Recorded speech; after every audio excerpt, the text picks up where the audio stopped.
ॐ शन्नो मित्रः शं वरुणः शन्नो भवत्वर्यमा शन्न इन्द्रो बृहस्पतिः शन्नो विष्णुरुक्रमः नमो ब्रह्मणे नमस्ते वायो त्वमेव प्रत्यक्षं ब्रह्मासि त्वमेव प्रत्यक्षं ब्रह्म वदिष्यामि ऋतं वदिष्यामि सत्यं वदिष्यामि तन्मामवतु तद्वक्तारमवतु अवतु माम् अवतु वक्तारम् ॐ शान्ति शान्ति शान्तिः ॐ सहनाववतु सहनौ भुनक्तु सह वीर्यं करवावहै तेजस्विनावधीतमस्तु मा विद्विषावहै ॐ शान्ति शान्ति शान्तिः श्रुतिस्मृतिपुराणानाम् आलयं करुणालयं नमामि भगवत्पादम् शङ्करं लोकशङ्करम् शङ्कराचार्यं केशवं बादरायणं सूत्रभाष्यकृतौ वन्दे भगवन्तौ पुनः पुनः ईश्वरो गुरुरात्मेति मूर्तिभेदविभागिने व्योमवद्व्याप्तदेहाय दक्षिणामूर्तये नमः। सर्ववेदान्तसिद्धान्त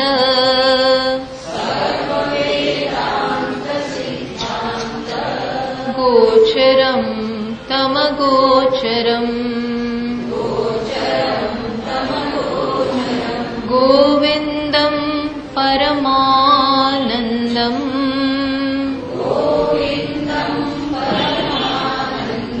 सद्गुरुं प्रणतोऽस्म्यहम्।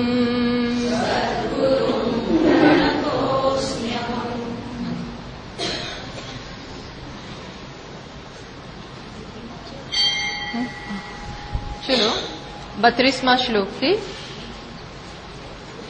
मोक्ष कारण सामग्र्याम् भक्तिरेव गरीयसी स्वस्वरूपानुसन्धानम् भक्तिरित्यभिधीयते।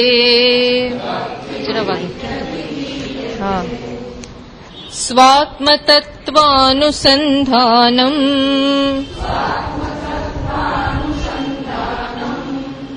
भक्तिरित्यपरे जगुः।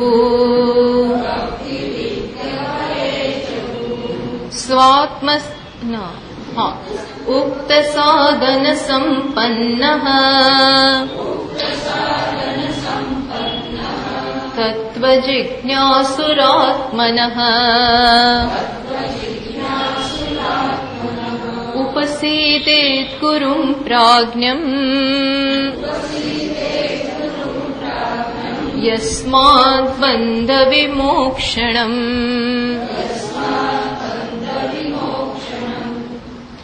श्रोत्रियो वृजिनो अकामः तोयो ब्रह्मविदुत्तमः।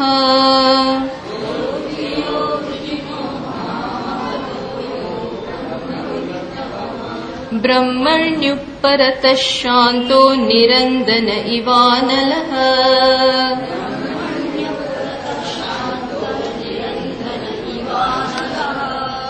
अहैतुकदया सिन्धु बन्धुरा नमतां सताम्।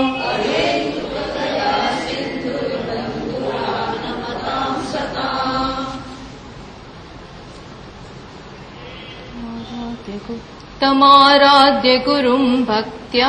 આ બાકી છે સોરી, હા ના એ શ્લોક જ બાકી છે. આપણે તો શું કહ્યું, આપણે છેલ્લે આ ચર્ચા ચાલતી હતી કે બધા જ મોક્ષ માટેના કારણોમાં સૌથી શ્રેષ્ઠ કયું કારણ છે, તો કયું, મોક્ષ કારણ સામગ્ર્યામ ભક્તિ એવ ગરીયસી. ભક્તિ શ્રેષ્ઠ છે.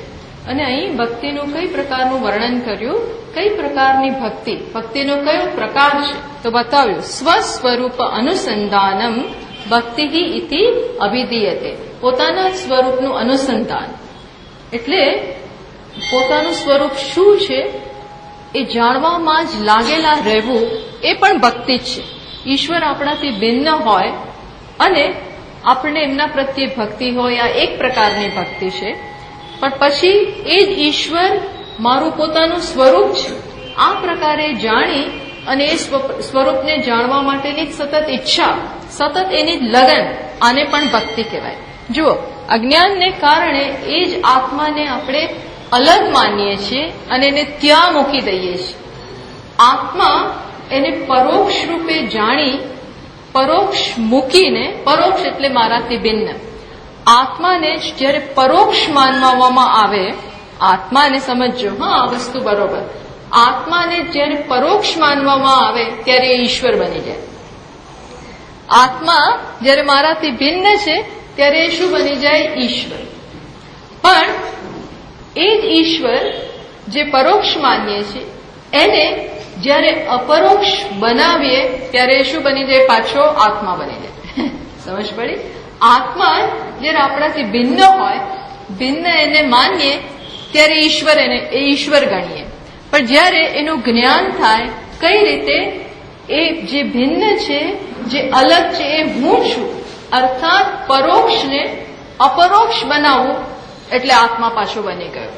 તો અહીં ભક્તિ કઈ પ્રકારની છે, પહેલા તબક્કાની ભક્તિ કઈ પ્રકારની છે કે આત્માને પરોક્ષ રૂપે જાણી, એ ભિન્ન છે એ રીતે જાણી અને સતત એની કૃપા માટે બીજે બધેથી આપણા પ્રેમને સંકેલી લઈ ત્યાં જ ઈશ્વર તરફ જ વહેવડાવીએ. આ પહેલા તબક્કાની ભક્તિ છે અને એની કૃપાનું આવાહન કરી. બીજા તબક્કાની ભક્તિ વેદાંતાઓ માને છે કે એ ઈશ્વર જે ખરેખર આત્મા છે પણ અજ્ઞાનને કારણે જેને પરોક્ષ કરીને મૂક્યો છે એને વળી પાછો આત્મા બનાવવો, અર્થાત આત્મા તો છે જ પણ એ રીતે જાણવો, એ બીજા તબક્કાની ભક્તિ. એ ભક્તિ અહીંયા કહી છે. શંકરાચાર્યજી મહારાજ અહીં જે કહે છે સ્વસ્વરૂપ અનુસંધાનમ, પોતાના સ્વરૂપનું અનુસંધાન કરવું.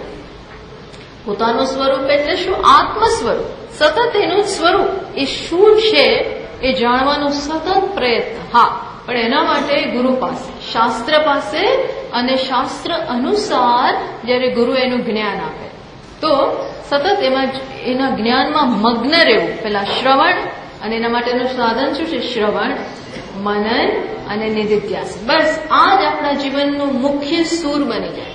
આપણા જીવનનું મુખ્ય સૂર, મુખ્ય શ્રુતિ કઈ બની જાય? શ્રવણ, મનન અને નિધિધ્યાસન. આ ભક્તિ છે.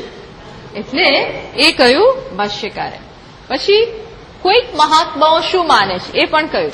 સ્વાત્મ તત્વ અનુસંધાનમ ભક્ત, આ બંનેમાં કોઈ તફાવત જ નથી. આત્મ તત્વનું અનુસંધાન એ પણ ભક્તિ છે અને સ્વ સ્વરૂપનું અનુસંધાન એ પણ ભક્તિ, માત્ર શબ્દોનો જ ફેર છે. એ વસ્તુ કહી.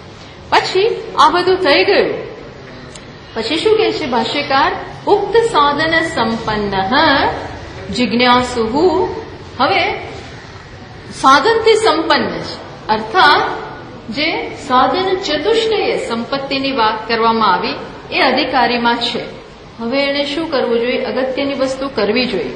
એનામાં ક્વોલિટીઝ, ગુરુ પાસે જવાની બધી જ તૈયારી થઈ ગઈ છે. તો હવે તત્વ જિજ્ઞાસુ, આત્મન તત્વ જિજ્ઞાસુ, આત્મન આત્માના તત્વને જાણવાની ઈચ્છા કરનાર જે જિજ્ઞાસુ છે, હવે એને શું જવું જોઈએ, કરવું જોઈએ? તો ઉપસિદે પ્રાજ્ઞમ ગુરુમ પ્રાજ્ઞમ, ગુરુ પાસે જવું જોઈએ. ઉપસિદે, આ ઉપસિદે દ્વારા શું કહેવા માંગે છે? વિનયપૂર્વક, નમ્રતાથી, જે શાસ્ત્રોમાં બતાવ્યું છે એ પ્રકારે ગુરુ પાસે જવું જોઈએ. અને કેવા ગુરુ પાસે? એના માટે પણ વિશેષણ મૂકી દીધું, પ્રાજ્ઞમ. કેવા ગુરુ પાસે? પ્રાજ્ઞમ ગુરુ. પ્રાજ્ઞ એટલે શ્રોત્રિય અને પ્રજ્ઞા ધરાવે છે. આ પ્રજ્ઞા ધરાવે, પ્રજ્ઞાવાન. પ્રજ્ઞા જેમ ધન ધરાવતો હોય એને ધનવાન કહીએ, એમ પ્રજ્ઞા ધરાવતો હોય એને પ્રજ્ઞાવાન. ટૂંકમાં આવો જે છે, કારણ કે એની પાસે પ્રજ્ઞા હશે અને પ્રજ્ઞા પ્રદાન કરવાની મેથડ હશે તો એ તમને પ્રજ્ઞા પ્રદાન કરી શકશે. એટલે કે એવા ગુરુ પાસે તમે જાઓ. શેના? યસ્માદ બંધ વિમોક્ષણમ. હું આ બંધન જે અનુભવી રહ્યો છું એમાંથી મુક્ત થવા માટે બહુ પર્પઝથી, સ્પષ્ટ પ્રયોજનથી ગુરુ પાસે જવામાં આવે, વાતો કરવા માટે નહીં કે બીજું કઈ. એટલે બંધ વિમોક્ષણમ, આ બંધનમાંથી મુક્ત થવા માટે ગુરુ પાસે જતા પહેલા એને એના જીવનનું પ્રયોજન ખબર છે. હા, કેવી રીતે મુક્ત થવું એ બહુ સ્પષ્ટ નથી, પણ એટલું તો છે જ એના મનમાં. શું છે? કે હું બંધનમાંથી બંધન અનુભવી રહ્યો છું, એ એટલું એને ખબર છે. સંસાર રૂપી બંધન, અપૂર્ણતા રૂપી બંધન, અતૃપ્તિ, શૂન્યતા, આ તો છે મારા જીવનમાં, અને આમાંથી મુક્ત થવામાં આટલી એને ખબર છે. આવું સ્પષ્ટ પ્રયોજનથી ગુરુ પાસે જવું જોઈએ. પછી કયું?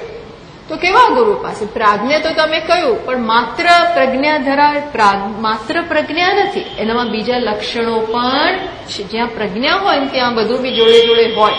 તો કેવા ગુરુ? ગુરુમાં જ્ઞાન છે એની એને બહુ સ્પષ્ટ હજી સમજ નથી, પણ બીજું બધું એ જોઈ શકે છે. એટલે ભાષ્યકાર ગુરુનું હવે વર્ણન કરે છે કે કેવા ગુરુ પાસે જવું જોઈએ. તો કે છે શ્રોત્રિય. આ શ્લોક આપણે ચાલતો હતો. શ્રોત્રિય અવૃજિન અકામહત યો યહ બ્રહ્મવિદ ઉત્તમ. શું કહે છે? જે શ્રોત્રિય છે. કેવો છે? શ્રોત્રિય એટલે આ ચર્ચા આપણે થઈ ગઈ, શાસ્ત્રનો જાણકાર. પ્રમાણ, શાસ્ત્ર એટલે પ્રમાણ. પ્રમાણ એટલે જે આત્મા વિશે ઓથોરિટી છે.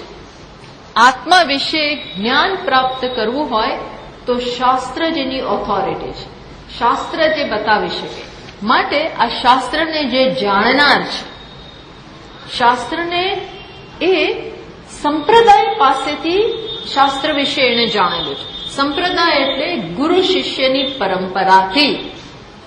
એવો એનો ગુરુ નહોતા, એવા એના ગુરુ નહોતા જેને પાછા બીજા ગુરુ ના હોય. ટૂંકમાં આ ગુરુ અને શિષ્યની પરંપરાથી, જેમાં આદિ ગુરુ કોણ હોય? નારાયણ. આદિ ગુરુ હોય દક્ષિણામૂર્તિ અથવા શિવ. ટૂંકમાં આ પ્રમાણથી પ્રાપ્ત થતું જે જ્ઞાન છે એવા ગુરુ પાસે જવું જોઈએ. શ્રોત્રિય એને કહેવાય જે શાસ્ત્ર અનુસાર સંપ્રદાયથી જેને જ્ઞાન પ્રાપ્ત કર્યું હોય, એને જ આ જ્ઞાન પ્રદાન કરવાની સમજ હોય. કારણ કે એને ખબર છે કે એને કેવી રીતે શીખવાડવામાં આવ્યું, કઈ રીતે અધ્યારોપ અને અપવાદની પ્રક્રિયાથી જે શબ્દોનો વિષય નથી એવા આત્માનું લક્ષ્યાર્થ દ્વારા જ્ઞાન કરાવવામાં આવે છે. આવી એને સમજ છે શ્રોત્રિય હોય તો. માટે શ્રોત્રિય પાસે જવાનું. પછી શું છે? અવૃજિન નિષ્પાપ. જે પાછું કેવો? વૃજિન, જેનામાં વૃજિ એટલે શું? વૃજિન એટલે પાપી.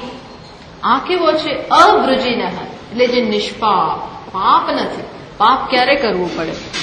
જ્યારે તમારી કામના બહુ પ્રબળ હોય અને કોઈ પણ પ્રકારે ધર્મનું પણ ઉલ્લંઘન કરીને બીજાને હિંસા પહોંચાડીને પણ તમે તમારી ઈચ્છા પૂરી કરવા માંગો છો. આ ઈચ્છા એવો કીડો છે, એવું અંદરથી એક ફોર્સ છે જે તમને ધર્મનું ઉલ્લંઘન કરાવે છે. માણસ પાપ ક્યારે કરે? પાપ એટલે ન કરવાનું કરવું. પાપ એટલે શું? ન કરવાનું કરવું. ન કરવાનું એટલે કોણે કીધું નહીં કરવાનું?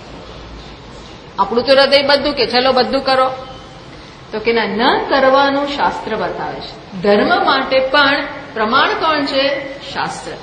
વિધિ અને નિષેધ શાસ્ત્ર બતાવે છે. આ કરાય, આ ન કરાય. આ ન કરવાનો સ્ટ્રિક્ટ રૂલ છે. તમારી પાસે ખબર છે, તમને શાસ્ત્રને રિફર કરો. મન ફાવે એમ કરવાની કોઈ છૂટ જ નથી. મન ફાવે એમ હું ચલાવું તો કે નહીં, ટ્રાફિકના નિયમ છે પણ મને ખબર નહીં, એ ના ચાલે. તમે એમ ના કહી શકો કે મને ખબર નહોતી. આપણને એમ કહીએ કે મને ખબર નહીં કે ભાઈ લાલ લાઈટ થાય ઉભા રહેવાનું, મને ખબર નહીં. તો ચલાવતા પહેલા જાણ. ચલાવતા પહેલા તમે એક્ઝામ આપવા જાઓ ત્યારે તમારા ટ્રાફિક રૂલ્સની એક્ઝામ લે.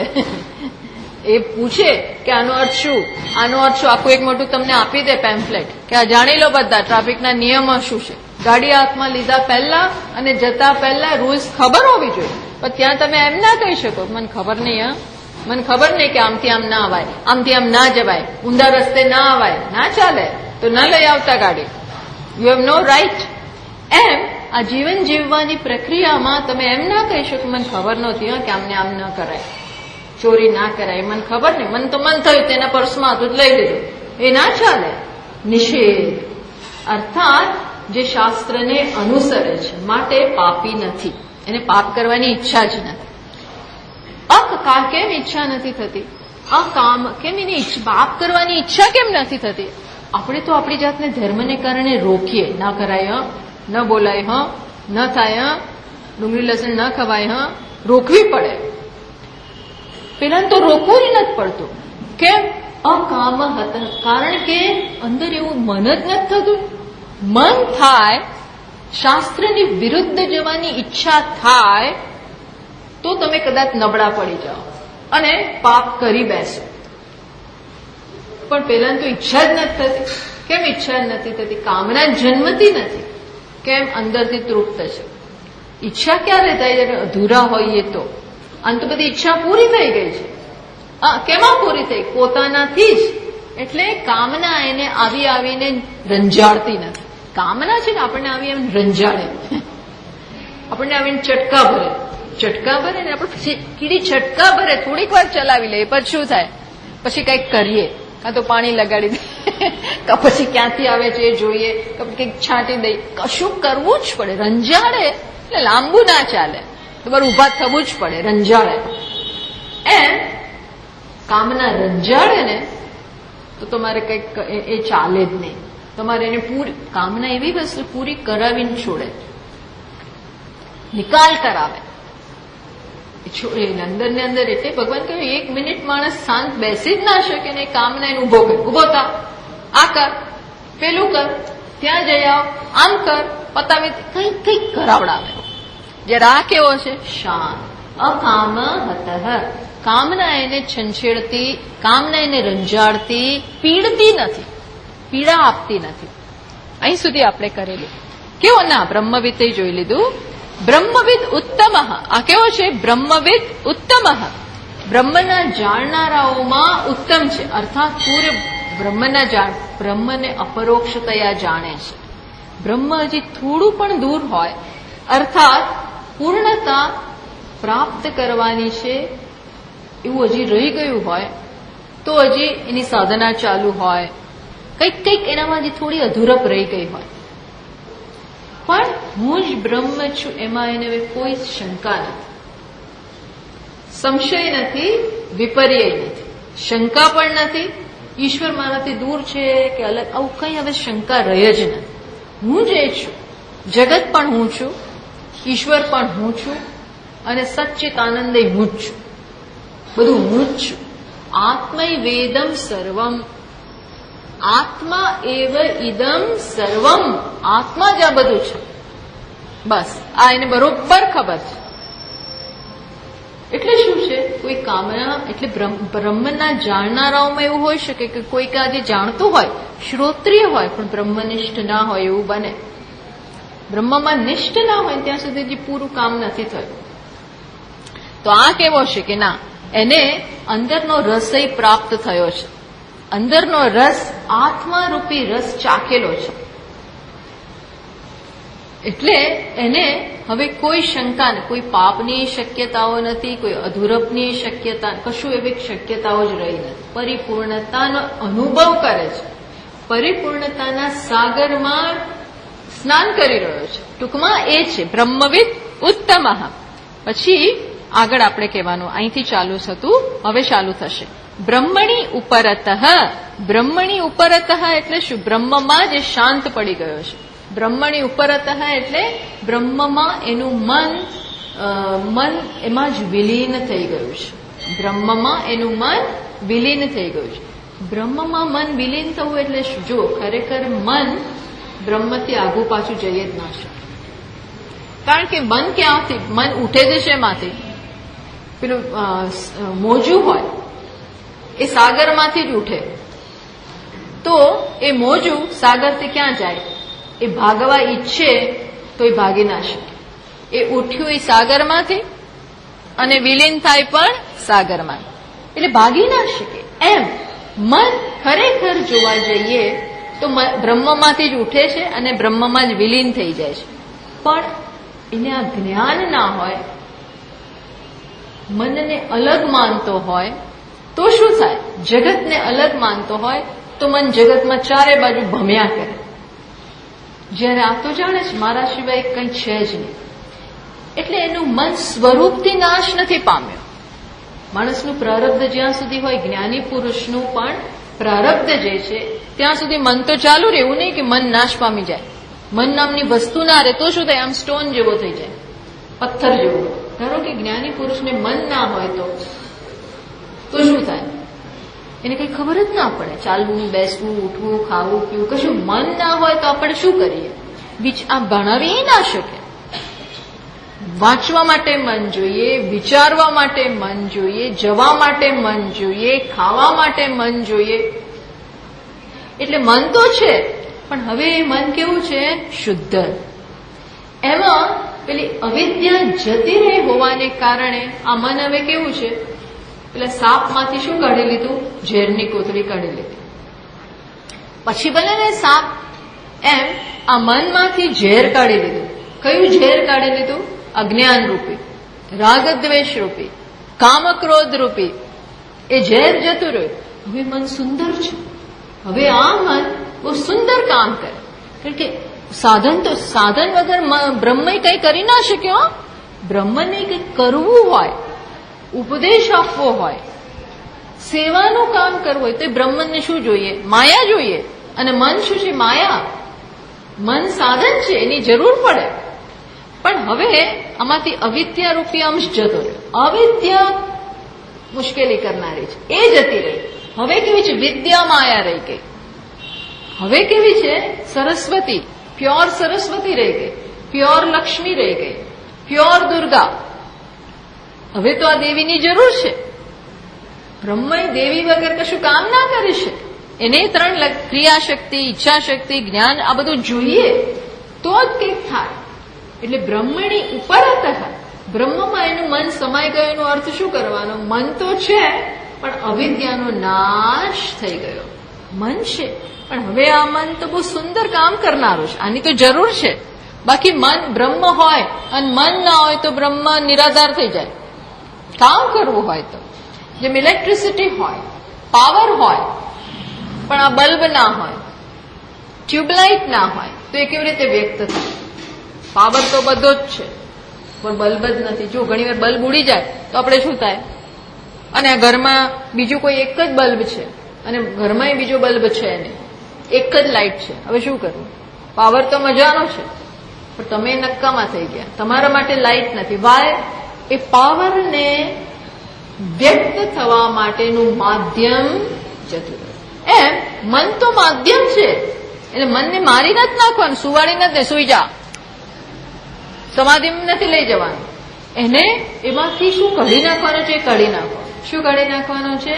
અવિદ્યા. એ કાઢી નાખો. પછી તો આ મન ઉપયોગી છે. એટલે એનું મન આવું છે. જયારે આવું કે છે ને બ્રહ્મમાં ઉપર જ થઈ ગયું, એટલે ઘણી વાર આપણે ન સમજીએ ને આ વસ્તુ તો એવું લાગે કે એનું મન ખલાસ થઈ ગયું. મનોનાશનો અર્થ એવો નથી કે મન સ્વરૂપથી નાશ પામે. ના, એમાંથી અવિદ્યા જતી રહે. બ્રહ્મણી ઉપરતઃ પછી શું છે તો કે શાંત નિરંદન ઇવ અનલહ. હવે કેવું છે, એવો કેવો પડી ગયો છે, શાંત. એટલે શાંતિ ખરી, પણ કઈ પ્રકારની શાંતિ? શાંતિ એટલે વળી પાછું સંપૂર્ણપણે ક્યારે બોલે જ નહીં, એવું હોય શકે. દક્ષિણામૂર્તિ એવા જ હતા, કઈ બોલે નહીં. મૌન વ્યાખ્યા, મૌન વ્યાખ્યા. પણ એ મૌન વ્યાખ્યા મૌન નહોતી, કારણ કે એ મૌન વ્યાખ્યા હોવા છતાં પણ શિષ્યોએ ગ્રહણ કર્યું. તો મૌન કેવી રીતે કહેવાય? શિષ્યોએ મૌન રહીને પૂછવું કેમ, શું બોલો, એવું કઈ નહીં. શિષ્યોએ મૌન અને ગુરુએ મૌન, છતાં પણ બધો વ્યવહાર થઈ ગયો. કેમ? એ વાઇબ્રેશન્સ છે. અહીંની આ શાંત સ્થિતિ, રાગદ્વેષ રહિતની સ્થિતિ, અને ત્યાં પણ એવી સ્થિતિ, બંને જગ્યાએ સરખી સ્થિતિ માટે આ આપલે થઈ શકે, શાંત રહીને, મૌન રહીને. એટલે આ શાંતિનો અર્થ એવો નથી કે ક્યાંય વૃત્તિ જ નથી. શાંત એટલે અહીં લખ્યું કેવી શાંતિ, તો કે નિરંદન ઇવ અનલહ.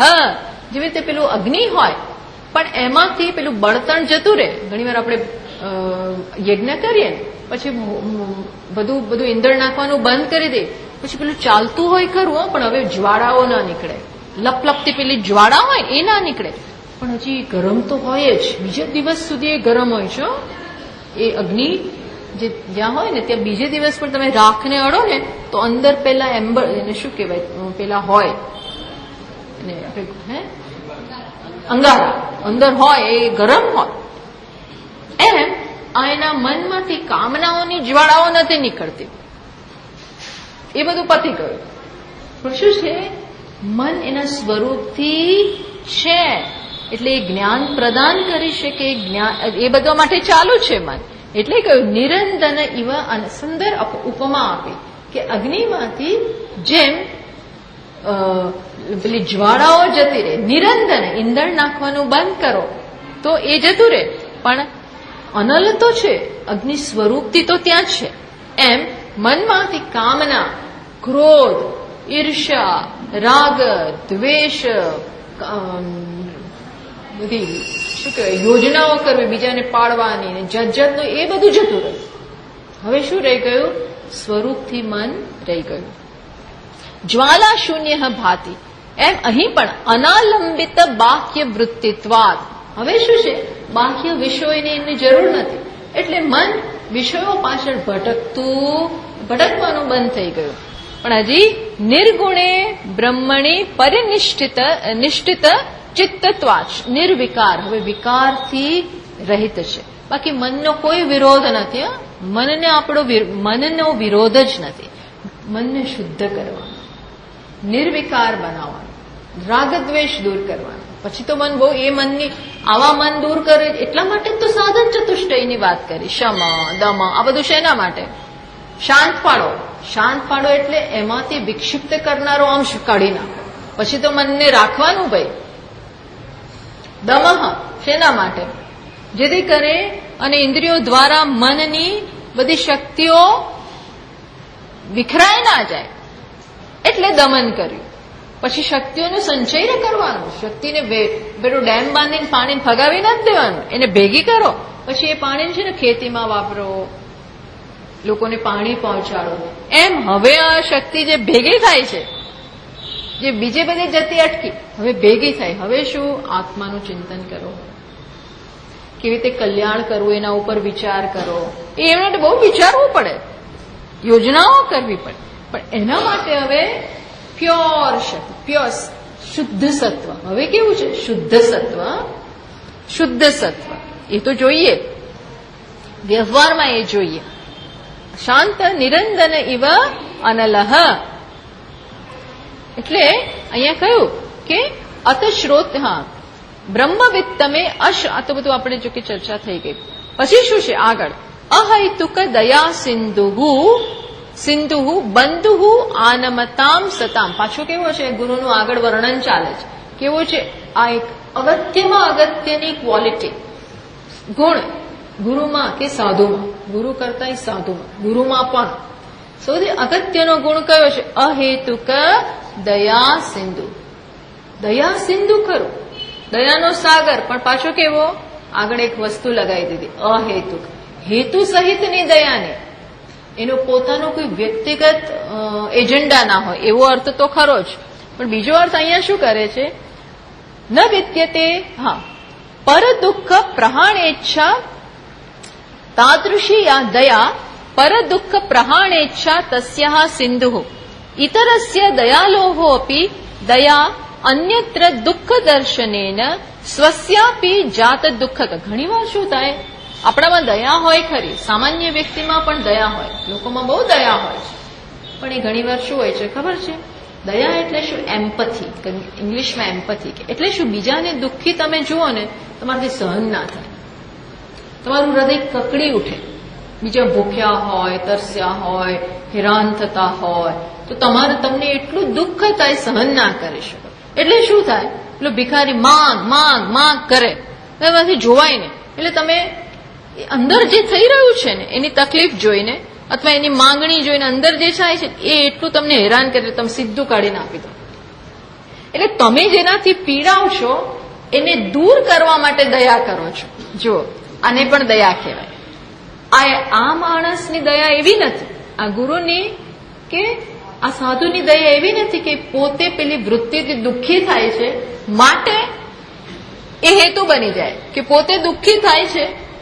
દયા, ઘણા લોકો પોતે બહુ દુઃખી થતા હોય એટલે દુઃખને દૂર કરવા માટે આપે, તો કે આ તો દુઃખી થતો જ નથી. કેમ? દુઃખી થાય તો એ પેલા રડે છે, તમે રડો, ફેર શું? એનું મિથ્યાત્વની સમજ તો ક્યારેય જતી જ નથી. હો, બીજાને દુઃખી જુએ તો પણ એને તો સમજ છે કે આ મિથ્યા માટે માણસ દુઃખી થઈ રહ્યો છે, એટલે એ એક સેકન્ડ માટે પણ એ સામેના દુઃખને સત્યતા નથી આપતો. સત્યતા નથી આપતો એટલે એને એમ ના કે શું ખોટું ખોટું રડે છે, બધું મિથ્યા છે એમ કહે નહીં, પણ એ અંદર જાણે છે. શું જાણે છે? કે આ મિથ્યા જગતને, કલ્પનાના જગતને સત્યતા આપી અને આ માણસ દુઃખી થાય છે. મારે દુઃખી થવાની જરૂર નથી. નાટકમાં જોઈને એ આપણે જેમ નાટક જોઈએ ત્યારે ઘણી વાર રડવું આવી જાય, એમાં અંદર બધું ચાલ, એમાં રડતો નથી. એ રડે તો એને સાચું માને. એટલે એની દયા એવી નથી કે મને કંઈક તકલીફો થાય છે એટલે દૂર કરવા માટે ચલો આપી દો. એને કંઈ થતું જ નથી. એ તો સ્પષ્ટ જુએ છે કે બધું મિથ્યા છે, આ તો માત્ર એક ખેલ છે અને આ કોણ છે? સામે હું જ છું. એટલે અને છતાં પણ શું કરે છે? બીજાને આમાંથી મુક્ત કરવા માટે એનામાં દયા જન્મે. એટલે આ કોઈ પણ પ્રકારના હેતુથી પ્રેરાયેલી દયા નથી. એટલે ભાષ્યકાર લખે છે કે એવું અહેતુક. એટલે સ્વામી દયાનંદજી મહારાજે આ વખતે હમણાં એ જ કહ્યું કે સાધુમાં દયા જન્મે, પણ કેવી દયા હોય? બીજા જે મિથ્યા જગતને સત્યતા આપે છે એનું મિથ્યાત્વ, બીજાનું મિથ્યાત્વ દૂર કરવા માટે દયા કરે છે કે એ પણ આ મિથ્યા જગતમાંથી મુક્ત થાય. મિથ્યા જગતને સાચું માનીને રડે છે, સાચું માનીને દુઃખી થઈ રહ્યો છે, તો એને જ્ઞાન આપો. એવી દયા જન્મે. બાકી એવું ના થાય કે હવે એને જોઈને હું રડવા માંડું અને મને એવું તો એને થતું જ નથી. એટલે કહ્યું કેવો છે આ અહૈતુક દયા સિંધુ અસ્ય તન નિરા અસ્ય તુ જ્ઞાન મહિમના સ્વતો વા પરતો વા દુઃખ અપ્રસક્તે. એને તો પોતાનાથી કે બીજાનાથી કોઈનાથી દુઃખ થતું જ નથી. પોતાનું તો દુઃખ છે જ નહીં, ક્યાંય એને દુઃખ નામની એના માટે વસ્તુ જ નથી. એટલે ભગવાન કૃષ્ણ પેલો રડે છે અર્જુન, તો ભગવાન તો હશે જ છે. આમ એવું લાગે તમે નિર્દય છો, અત્યારે મારી આવી પરિસ્થિતિ છે ને તમને હસવું આવે. આપણે ઘણી વાર કહીએ તમે તું હસે છે, મારી આ તકલીફમાં તું હસે છે. કારણ કે બીજું હસતું હોય તો એને કઈ લાગતું ના હોય એટલે હસતા હોય. એમ ભગવાન એ હસે જ. કેમ? કારણ કે ભગવાન જો ન કરવાનું, શોક ન કરવાની બાબતમાં તું શોક કરે, તું કરે એટલે મારે કરવું એવું જરૂરી નહીં. એવી મિત્રતા આપણી નથી કે તું જે કરે બધું હું કરું. નહીં, હું જે સાચું માનું છું એ જ હું કરીશ. મારું જ્ઞાન જતું ના રહે. એટલે ભગવાન હસે છે. એમ બીજા દુઃખ સંસારને ભાઈ મારા આગ જતા રહ્યા ને પેલા જતા રહ્યા ને પેલું આમ થયું તો એ માની લે, સાંભળી લે, બધું કરે. પછી શું કે ભાઈ આ તો આવું જ છે, પછી સમજાવે બધું, તરત ને તરત નહીં, પણ પછી ટૂંકમાં દયા કઈ પ્રકારની છે એ સમજવાની જરૂર છે. ક્ષણભર માટે બીજાના પ્રશ્નને સ્વીકારી લે. હા, 10મો માણસ ખોવાઈ ગયો, સારું, કઈ વાંધો નહીં, હા ખોવાઈ ગયો, સારું સારું. પેલું 10માને શોધતા હોય તો પહેલા શું કે સારું, હા ભાઈ કઈ વાંધો નહીં, હું શોધી આપીશ. જયારે એવું કે છે ને હું શોધી આપીશ ત્યારે એ જાણે છે કે આ જ છે, પણ પહેલા એને સ્વસ્થ થવા દે અને પછી એને બતાવે. એ પ્રકારો હજુ કેવો છે? બંધુ આનમતામ સતામ. બંધુ છે, મિત્ર છે, બહુ સારો. પણ આ કેવો મિત્ર છે? કોનો મિત્ર છે? બંધુ દુઃખ હારક, દુઃખને હરનારો મિત્ર. કેવો? મેં ઘણી વાર મિત્ર શત્રુ બની જાય. આપણા પાછળ જ આપણે પીઠમાં છરો ભોંકે એવાય હોય તો એ કઈ મિત્ર ના કહેવાય, એને મિત્ર જ ના કહેવાય. એને મિત્ર નામ અપાય જ નહીં, તો શત્રુ મિત્રના વેશમાં આવ્યો છે. શત્રુ મિત્ર આપણા જ લોકો આપણું બગાડતા હોય ઘણી વાર, તો એ આપણા છે જ નહીં, એ મિત્ર નથી. એ છે શું? ખરેખર શત્રુ મિત્રના રૂપમાં છે. શત્રુ મિત્રના રૂપમાં ને મિત્રના કપડામાં, મિત્રના વેશમાં. આ કેવો છે? દુઃખ હારક. આ તો દુઃખ લઈ જનારો છે ભાઈ. કોનું દુઃખ લઈ જાય? એ પછી કન્ડિશન મૂકી. હા, કોનું દુઃખ લઈ જાય? તો કહી દીધું, જેનું તેનું કરતા નથી. ઘણી વાર લોકોની ઈચ્છા નથી હોતી સામે ચાલીને કહેવા જાવ, પણ કે અમારે સાંભળવું જ નથી, એટલે બધાને ના કહેવાય. કોનું કરે છે આ? તો કે આનમતામ સતામ. સત્પુરુષો, એને સત્પુરુષો કયા? આનમતામ, જે એમની પાસે આવે છે, નમે છે અને દુઃખને દૂર કરવા માટેની પ્રાર્થના કરે છે. જે જાણે છે. જો આનમતામ એટલે શું? એમને ખબર છે કે અમે દુઃખી છીએ અને આ અમારું દુઃખ દૂર કરી શકે એમ છે, એટલે જ તો નમે, એટલા માટે તો પ્રાર્થના કરે. એટલે આ લોકો સત્પુરુષ છે, જે આવું જાણે ને કે આ કંઈક જાણે છે, આ કંઈક આપણાથી વિશેષ જાણે છે અને એમણે એમના જીવનનો પ્રશ્ન ઉકેલી નાખ્યો છે, એવું એવી ખબર પડી જાય. એવી સૂઝ ધરાવનારાઓને પણ શું કયા? સત્પુરુષો કયા. અર્જુનને આટલા બધામાંથી સત્પુરુષ કોણ નીકળ્યો? અર્જુન. અર્જુનને જ ખબર પડી કે ભગવાન આ જાણે છે, એટલે એને જ્ઞાનની માંગણી કરી. બીજા કોઈ જ્ઞાનની માંગણી ના. યુધિષ્ઠિર જાણતા હતા એટલે માંગણી ના કરી, પણ બીજા કોઈ ભાઈઓને જ્ઞાનની ઈચ્છા ના થઈ. અને અર્જુનની આટલા વર્ષોમાં ક્યારેય ઈચ્છા ના થઈ, પણ આવી જયારે બુદ્ધિ થઈ કે આ જાણે છે, એટલે આવું એટલા માટે જ કહ્યું ને પેલા શ્લોકમાં, યસ્ય દેવે પરાભક્તિ યથા દેવે તથા ગુરોહો. જેની દેવમાં જેવી ભક્તિ છે એવી જ ભક્તિ ગુરુમાં હોય, દેવ જેવી ભક્તિ ગુરુમાં હોય. એના તસ્યેતે, એના માટે જ તસ્યેતે કથિતા હ્યર્થાઃ પ્રકાશન્તે મહાત્મન.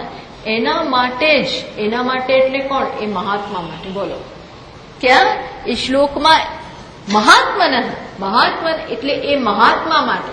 કયા? હજી મહાત્મા બન્યો જ નથી, પણ એ વ્યક્તિ જેને દેવમાં જેવી ભક્તિ છે એવી જ ભક્તિ ગુરુમાં છે, એ મહાત્મા માટે.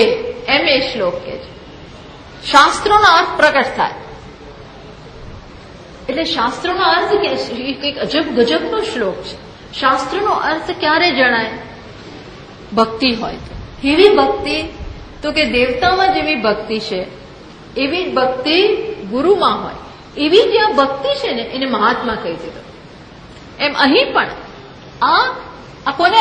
સતામ, જે આ અમની પાસે નમતા જાય છે, પ્રાર્થના કરતા જાય છે, જે આવી રીતે આવે છે એના માટે કેવા છે? બંધુ. એના માટે બંધુ જ. બાકી મહાત્મા તો બધા માટે સમાન છે. જેમ સૂર્ય બધા માટે છે, પણ આપણે પડદા નાખી દઈએ તો પ્રકાશ ના આવે. જે પડદા ખોલી નાખે, બારી ખોલી નાખે, એના રૂમમાં પ્રકાશ આવે. એમ અહીંયા શું કે છે? બંધુ તો છે, પણ કોનો? આનમતામ સતામ, જેમણે બારી ખોલી છે. બારી ખોલી છે એમનો બંધુ બને છે આ ગુરુ. એમના બાકી એ તો બધા માટે ઉપલબ્ધ છે, પણ બીજાઓને જરૂર નથી. આમની માટે જાય ખાસ, એટલે એવું કહ્યું. ટૂંકમાં અહીં આવા ગુરુનું આ પ્રકારે વર્ણન કર્યું. આનમતામ પ્રફ્વીભવતામ સત્પુરુષાણામ ઇતિ અનેન શિષ્યસ્ય લક્ષણમ પરિજ્ઞાયવ.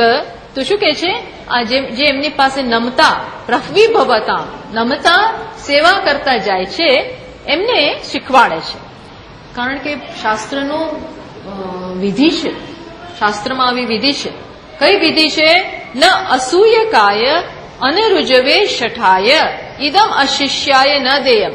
એક વખત મેં પેલા બી વાત કરેલી કે વિદ્યા બ્રાહ્મણ પાસે જાય છે, સરસ્વતી દેવી, વિદ્યાદેવી, બ્રહ્મ વિદ્યા સ્ત્રીનું રૂપ લઈ અને એક બ્રાહ્મણ પાસે જાય છે અને શું કહે છે? મને ગમે તેને આપીશ નહીં ભાઈ, તું મારું રક્ષણ કર, તું તો મારો પિતા છો. અને પિતા ક્યારેય પણ પુત્રીને ગમે તેને ના આપે, ગમે તેને પુત્રીને ના અપાય, સારું ઘર જોઈએ. એટલે આપણે કેટલી તપાસ કરીએ ને, કેટલી બધી તપાસ કરીએ. એમને એમ ના દીકરીના લગ્ન કરી નાખી, બરોબર તપાસ કરી, કોણ છે, કેવો છે, એ તો ઠીક, એના મા બાપ કેવા છે, અને એનું કેટલું કમાય છે, અને એનું ઘર કેવું છે, બધું, એની મા કેવી છે, એનો બાપ, એની બહેન કેવી, બધું બહુ, અને કેટલી બહેનો છે, કેટલા ભાઈઓ, બધું બહુ જોઈએ. કેટલું તપાસ કરીએ ને. કેમ? કારણ કે આખી જિંદગી એને ત્યાં કાઢવાની, એ પછી દુઃખી થઈ જાય, ના ચાલે.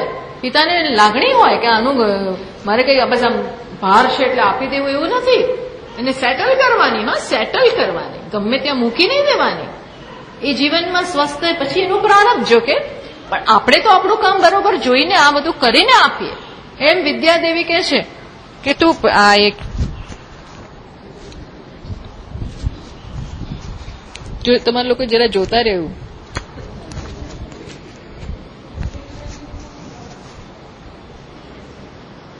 કે તું મને ગમે તે આપીશ નહીં. બ્રાહ્મણને કે છે, બ્રાહ્મણ આદાન વિદ્યાનું દાન કરે, મને ગમે તેને ના આપીશ. કોને આપીશ? જેનામાં રાગદ્વેષ નથી, જેનામાં ઈર્ષ્યા નથી, જે અસૂયકાય. અસૂયકાય એટલે જ્યાં દોષ ના હોય એવા દોષ એ જોયા કરે. મગજ જ એવું થઈ ગયું હોય કે જ્યાં દોષ નથી, જ્યાં શુદ્ધિ છે, ક્યાંય દોષ દેખાય તો એવા ના આપીશ. નહીં તો એ મારામાંય દોષ જોશે, અને તારામાંય દોષ જોશે, બધે દોષ જ જોશે. અસૂય. અને શઠને ના આપે. શઠ એટલે લુચ્ચા. લુચ્ચા એટલે કેવા? બીજાનું બગાડનાર. આવા લોકોને ના આપીશ તું મને. ભગવાને કહે છે ઈદન તે ના તપસ્કાય ના ભક્તાય કદાચન. ભગવાને ઇસ પહેલા અધ્યાયમાં કહે છે તપશ્ચર્યા જેવાના જીવનમાં નથી, ના જે ભક્ત નથી મારો એને મને ના આપીશ. આ જ્ઞાન આપીશ નહીં. એટલે જ્ઞાન કોને આપવાનું એ શાસ્ત્રમાં કહી દીધું છે. એટલા માટે જ ઇન્દ્ર પ્રતર્દનને આપતા બહુ અચકાતો હતો ને. પ્રતર્દનને જ્ઞાન આપતા પેલા બહુ અચકાયો, કારણ કે પેલા એ માગી લીધું. પેલો બહુ સ્માર્ટ હતો પ્રતર્દન, એને માગી લીધું શ્રેષ્ઠ હોય આપો. હવે શ્રેષ્ઠ શું છે? બ્રહ્મ જ્ઞાન. પણ આને કેવી રીતે અપાય? આ તો મારી જોડે ઝઘડવા આવ્યો છે, એને કેવી રીતે અપાય? પણ પેલા એ માગી લીધું છે, હવે માગણીમાંથી પાછી જઈ શકે એમ છે એને, એટલે આપવું પડે છે. પણ અંદર એને બહુ જ આ બધું ચાલે છે. ત્યાં જ આ બ્રહ્મ વિદ્યા એને પણ એ જ યાદ આવ્યું. કારણ કે ગમે તેને આપીએ તો આપનારને દોષ અને લેનારનું બગડવાનું છે. આ કામ નથી આવવાનું, અને આપનારને બહુ દોષ લાગે. એટલા માટે અહીંયા કહ્યું કે કોને આપવું? આનમતા સતામ, સત્પુરુષોને. આપનાર લેનાર કેવા હોવા જોઈએ?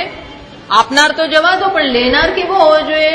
લેનાર એ સત્પુરુષ હોવો જોઈએ. બોલો, લેનાર પણ વિદ્યા ગ્રહણ કરનાર પણ સત્પુરુષો હોવા જોઈએ.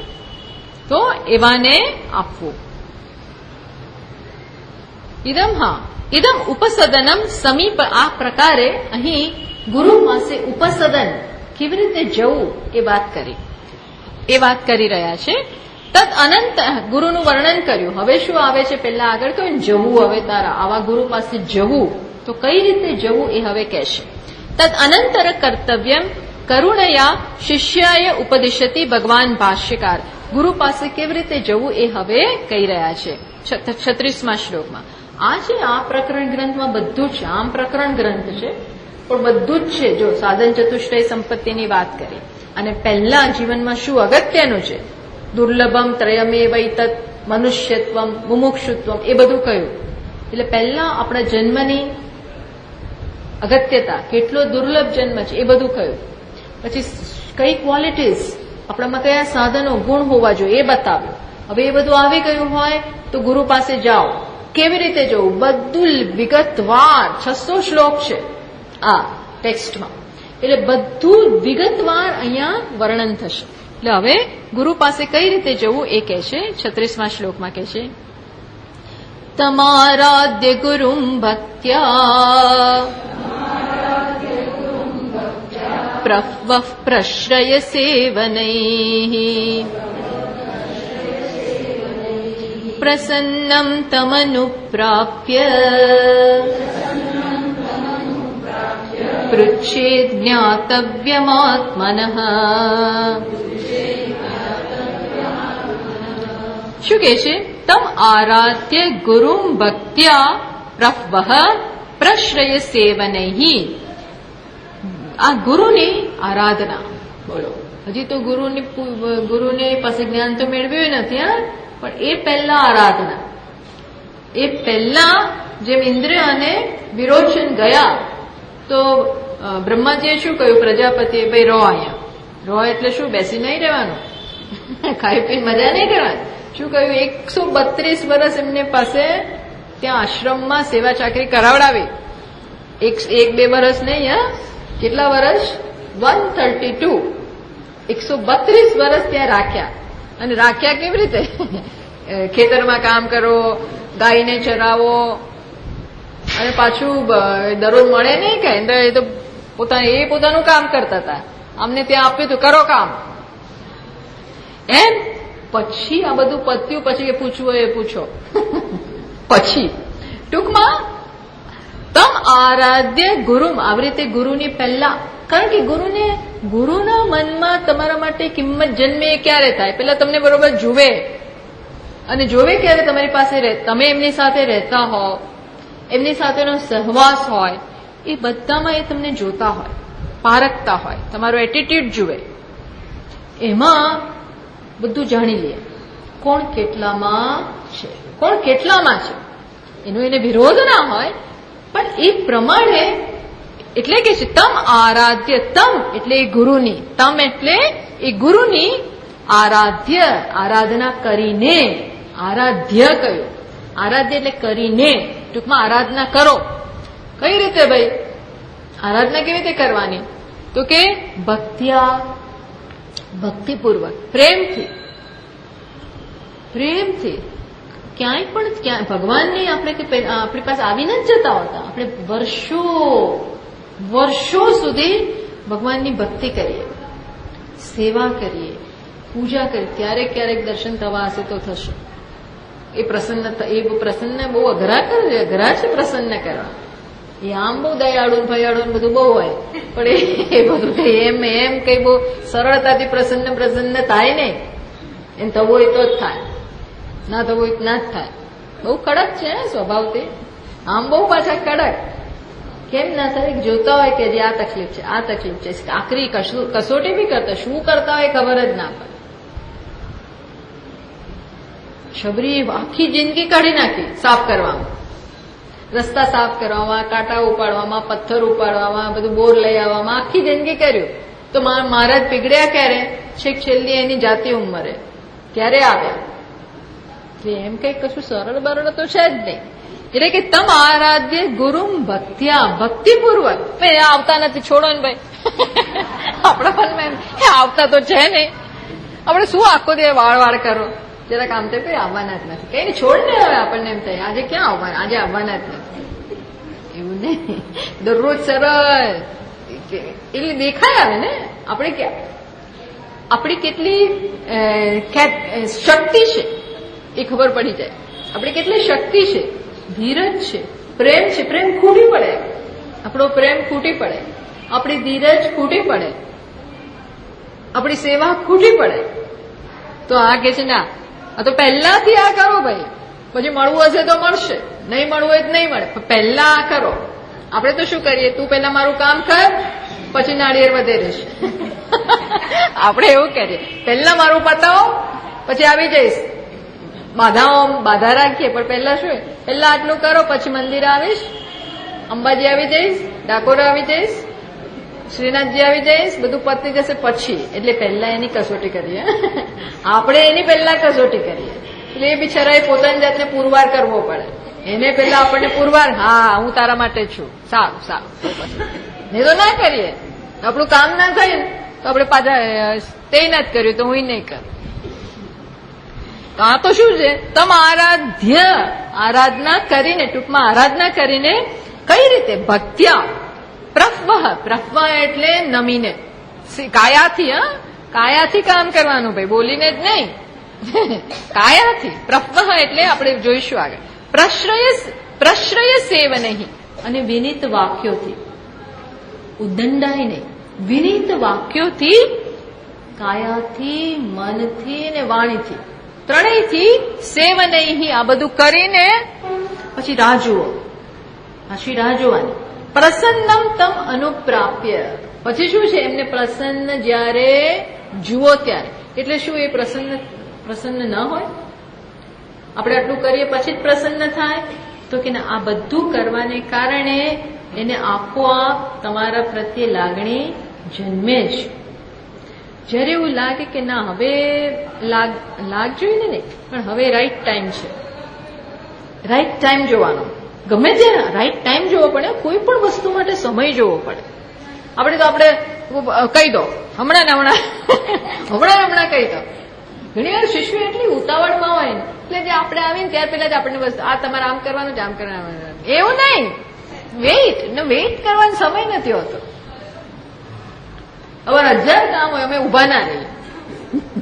મળવા આવે ને ઘણી વાર સ્વામીજી લોકો બધા મળવા આવે, એટલે કે આપણને ફોન કરી દો અમે આવી ગયા છીએ, ફોન કરી દો અંદર. પછી 3-4 જણા લાઈનમાં હોય તો એ કેટલી વાર છે? અરે કેટલી વાર એટલે શું, તો મળવું હોય તમારું મળવું, કે એમને જરૂર નથી.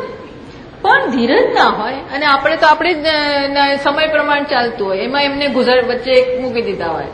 આવું બધું નહીં, નોટ ધીસ. છોડવું પડે તો બધું છોડો.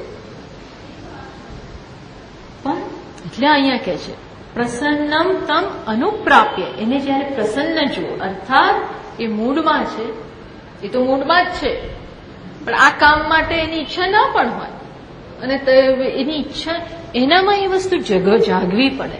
કોઈ પણ વસ્તુનું અંદરથી જાગરણ ના થાય ત્યાં સુધી બરોબર મજા ના આવે. તો કે તમ પ્રસન્નમ તમ અનુપ્રાપ્ય, એને જયારે એવા તમે જુઓ કે હા અત્યારે મહારાજ મૂડમાં છે, આપણી તરફ બરોબર એમની નજર છે, ધ્યાન છે, બસ હવે પૂછી શકાય. એના બીજા 1000 કામ હોય ત્યારે મને કહો, એવું નહીં. પ્રસન્નમ તમ અનુપ્રાપ્ય, એને જયારે પ્રસન્ન જુઓ ત્યારે શું થાય? પૃચ્છેદ, પૂછી લો. જ્ઞાતવ્યમ આત્મન, પછી આત્મન જ્ઞાતવ્ય, આત્માની જિજ્ઞાસા પૂરી કરો, બીજી બધી નહીં. પછી એટલે સ્પષ્ટ લખે આત્મન જ્ઞાતવ્યમ પૃચ્છેદ. આત્મના એટલે જે તું આત્મા વિશે જાણવા માંગે છે એ, બીજું કઈ નહીં. બીજું કઈ પૂછો તો મહારાજને પાછું થાય કે આ તો બીજી ઈચ્છાઓથી આવ્યો છે. આત્મન જ્ઞાતવ્યમ પૃચ્છેદ, આત્માની જિજ્ઞાસા તું પછી પૂર્ણ કર. એટલે અહીં ભાષ્યકાર લખે છે ભક્તિ શું છે આ ગુરુને કઈ રીતે? તો ભક્તિ પૂજ્યેષુ અનુરાગ માનસ. ભક્તિ એટલે અનુરાગ, થોડો ઘણો અનુરાગ હોવો જોઈએ. જુઓ આ બે વસ્તુ છે, અનુરાગ ન હોય, પ્રેમ ન હોય, અને આપણે કંઈક કરીએ ને તો પ્રેમ જન્મે. ઘણી વાર પ્રેમથી થાય, પ્રેમ હોય ને થઈ જાય, પણ બીજી એક રીત છે, થતું જ નથી, કરવું શું, મને તો પ્રેમ થતો જ નથી, મને કઈ લાગણી થતી જ નથી. આ તો ભગવાન માટે આવું કે છે નારદજી, નારદ ભક્તિ સૂત્રમાં શું કે છે? પ્રેમ જન્મવાની હોય તો થાય, એ એક વસ્તુ છે, હોય એટલે આપોઆપ થાય જ. ગમતું હોય ને એટલે આપણે આપ પતિને જે ગમતું એ બેન બનાવે છે, એને મન જ થાય. પ્રેમ હોય તો આપોઆપ થાય. મા બાપ માટે પ્રેમ હોય તો આપોઆપ સેવા થાય જ. તરત પૂછ્યું શું છે મમ્મીને, કેમ છે, ઓફિસમાંથી પૂછી લી, આમ કરે, કશું નહીં, એને ચાલે જ, એ બધું ચાલ્યા કરે. પણ પ્રેમ ન હોય ને તો પ્રેમ જન્મવાની બીજી રીત શું છે, કરો તો જન્મશે. કરો તો આપોઆપ. એટલે સ્વામીજી મહારાજ કહે છે fake it till you make it. Fake it એટલે ખોટે ખોટે પણ કરો. ખોટે ખોટે એટલે જાણે પ્રેમ છે અને તમે કરો છો એવો દોડ કરો. ફેક ઇટ એટલે દોડ કરો. દોડ કરો પણ એ દોડ શેમાં પરિણમશે? પ્રેમમાં પરિણમશે. આ જ રીત છે. હમણાં આ વખતે સ્વામીજી મહારાજે કહ્યું કે અંદર દયા ના હોય ને તોય આપો. આપશો ને એટલે દયા આવે, આપોઆપ આવતી જશે. Fake it till you make it. ના થાય તોય કરો. એટલે અહીંયા એ કહે છે પૂજ્ય. આપણને એમ થાય કે આના માટે હજી એકદમ જ શું થાય, પણ તોય એટલા માટે ઉપચાર, બહારનો ઉપચારની આ એક આપણા સાયકોલોજી આપણને અસર કરે. આપણી બહારની જે ક્રિયા છે ને, બહારના જે બધા ફોર્મ્સ છે એ આપણામાં આપોઆપ સ્પિરિટ જન્માવે. નમસ્તે કરીએ ને, આ નમસ્તેમાં એવી કઈક વસ્તુ છે કે બે હાથ ભેગા કરીને સામેના નમસ્તે, બધા અંદર ક્રોધ હોય, પણ આ કરીએ ને ત્યારે આપોઆપ જ આપણે બહારથી પ્રસન્નતા દેખાય. નમસ્તે એમ ના કરીએ, એવું ના કરીએ. કેવું આમ એવું કરતા હોય, આવું કરતા હોય છે ઘણી વાર, પણ એ તો સમજ પડી જાય કે આ મન દૂર કરવા માંગે છે. એ વસ્તુ અલગ છે. પણ બાકી આમ નમસ્તે કરે આપોઆપ જ ન ગમતા હોય ને તો પણ આપણે ફોર્માલિટી, આ ફોર્માલિટી સારી વસ્તુ છે. કેમ છો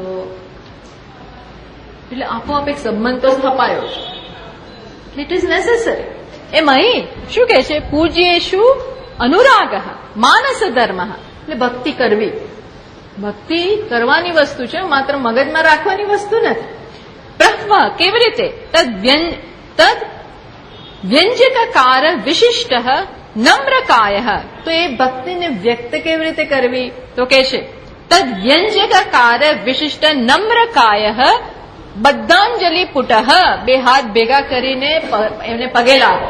ટૂંકમાં આ આપણા અંદરના ભાવને વ્યક્ત કરવા માટે. એટલે પ્રહ્વ નમીને, ના ઉભો ઉભો કરું ના કે ના, એ જે રીત છે એ આખી વસ્તુ જ અલગ છે ને. આપણે મિત્ર હોય તો આપણે ખભે હામાં હાથ મૂકીએ, એ વસ્તુ અલગ જ. આમ કરીએ તેમ આપોઆપ જ પેલાને એમ થાય. જોજો ઘણા લોકો કેમ છે એમ કરીને સરખી ઉંમર ના હોય તો હાથ પકડે, આમ તેમ આપોઆપ એક બંનેની સમાનતા બતાવે. ગુરુ સાથે આમ સમાન ખભો ના થાપડાય. એ સમાનતા એ રીતે સ્થાપિત નથી કરવાની, હાય હલોય નથી કરવાનું. ત્યાં શું છે, એક રીત છે. શું છે તો કે એટલે ત્યાં કે છે ને ભગવાને તદ વિધિ પ્રણિપાતે સાષ્ટાંગ પ્રણામ કયા છે પુરુષો માટે. કયા? તો કે ઉરસા શિરસા દૃષ્ટ્યા વચસા મનસા તથા પદ્ભ્યામ કરાભ્યામ જાનુભ્યામ પ્રણામ અષ્ટાંગ ઉચ્ચ. અષ્ટાંગ પ્રણામ એટલે શું?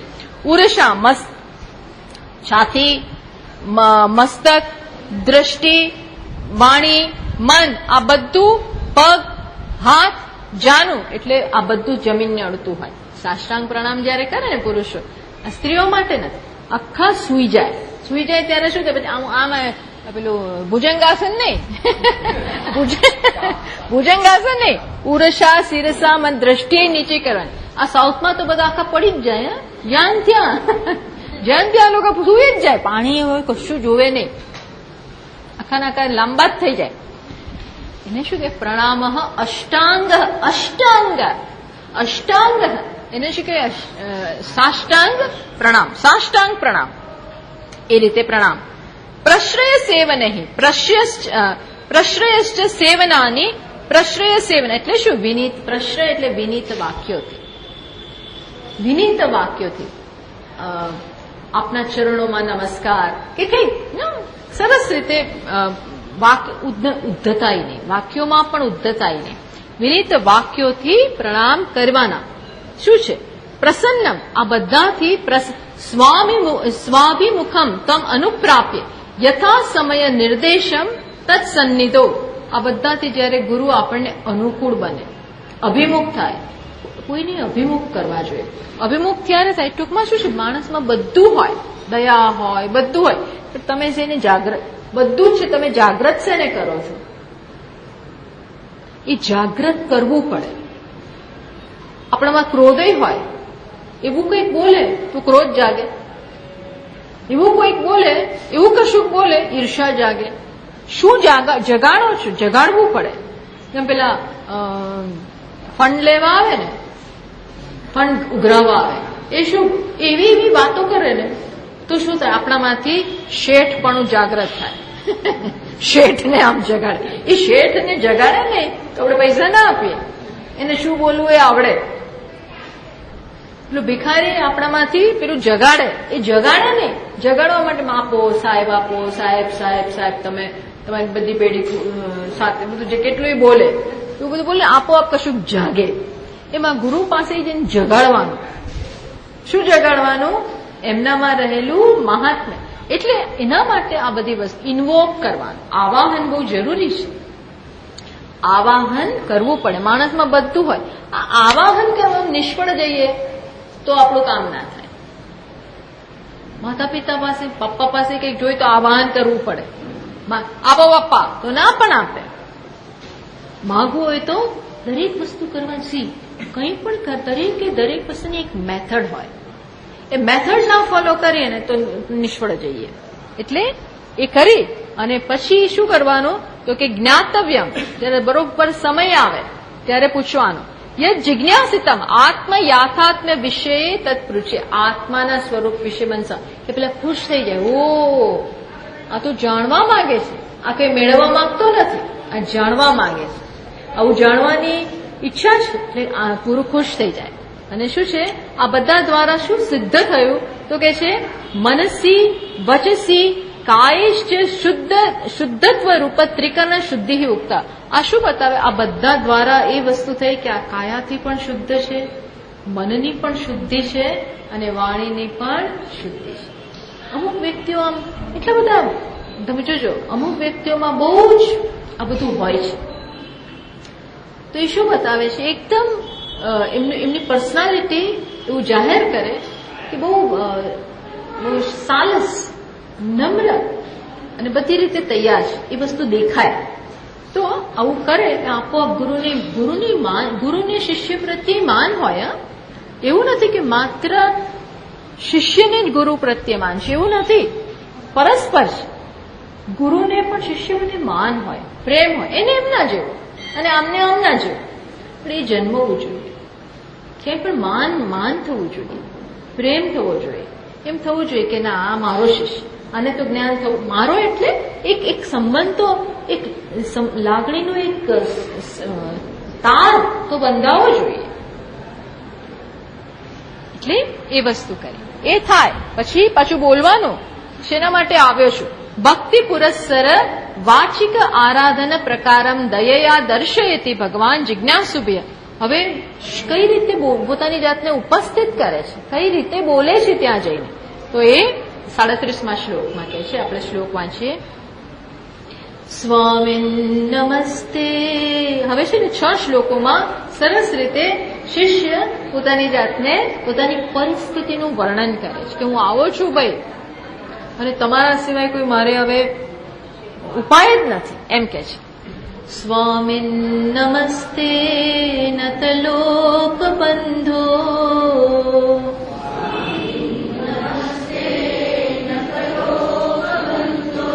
કારુણ્ય સિંધો પતિતં ભવાબ્ધો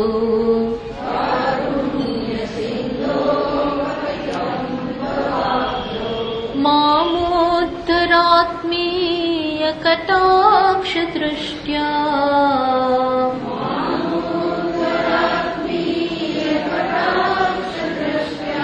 રુચ્વ્યાતિ કારુણ્ય સુધા વિપૃષ્ટ્યા.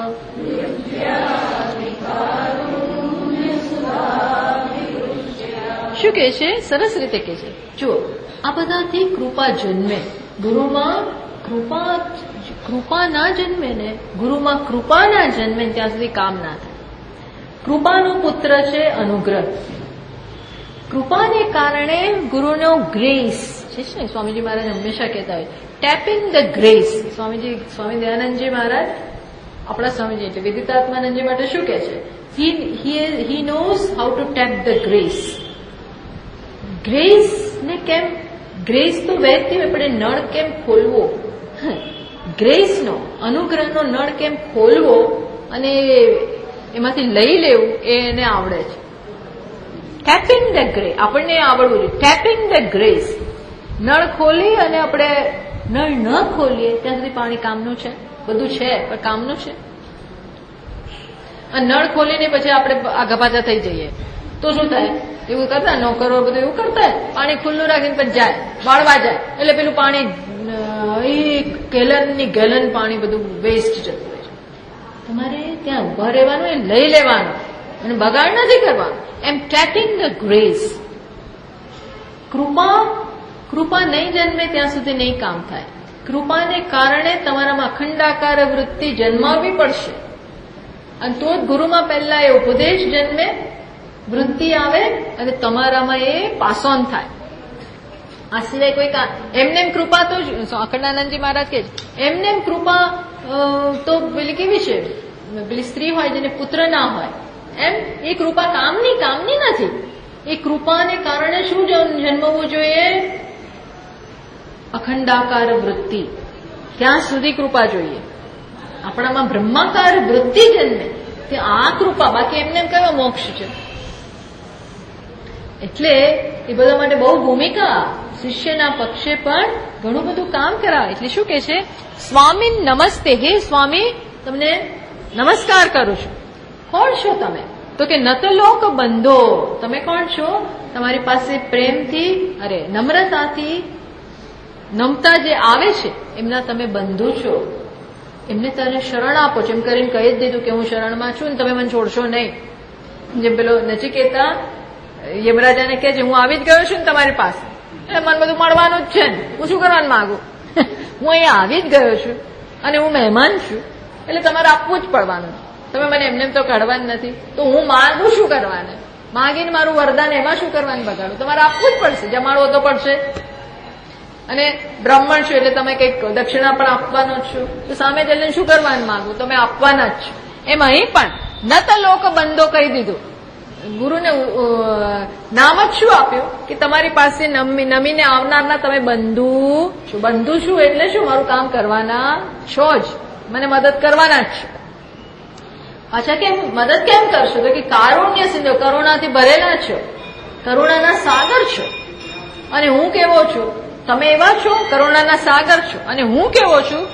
આ ભવાબ્દો પતિતમ, આ ભવરૂપી સાગરમાં ડૂબું છું, પડેલો છું, ડૂબી રહ્યો છું. એટલે તમારું શું કામ છે એ કહી દે છે. માં ઉદ્ધર આત્મીય કટાક્ષ દૃષ્ટિ, મને કાઢો બહાર, મને દોરડું આપી બહાર કાઢો. કેવી રીતે બહાર કાઢું ભાઈ? હું મોટો કઈ તરવૈયો નથી કે તને બહાર કાઢું. તો તમે કાઢી શકો છો. કેવી રીતે? માત્ર ત્યાં ઉભા રહીને કટાક્ષ દૃષ્ટિયા, આમ સાઈડમાંથી જોઈને પણ મને બહાર કાઢી શકો એમ છો. કટાક્ષ આવતા વખતે ચર્ચા કરી.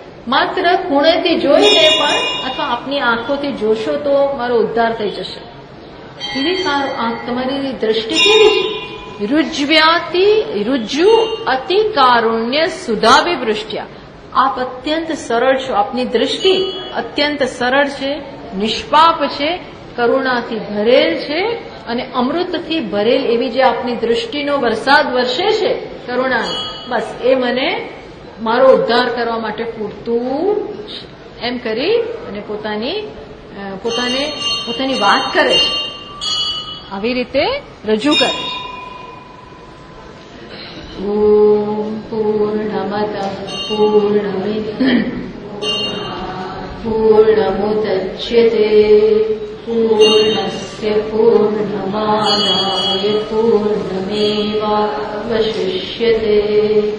ઓમ શાંતિ શાંતિ शान्तिः शङ्करं शङ्कराचार्यं केशवं बादरायणम्